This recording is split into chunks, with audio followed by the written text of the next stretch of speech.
देशातील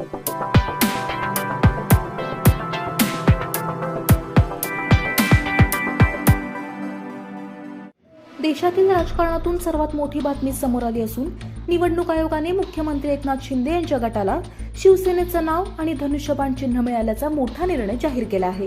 गेल्या काही दिवसांपासून याकडे सर्वांचे लक्ष लागले होते, मात्र बहुमताच्या आधारावर निवडणूक आयोगाने हा निर्णय दिला असून पक्षाचे नाव आणि चिन्ह दोन्ही मिळाल्यानं शिवसैनिकांच्या जल्लोषाला उधाण आले।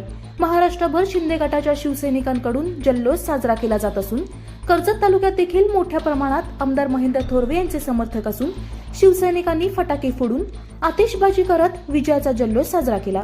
या प्रसंगी कर्जत शहरातील अनेक पदाधिकारी आणि कार्यकर्ते मोठ्या संख्येने उपस्थित होते।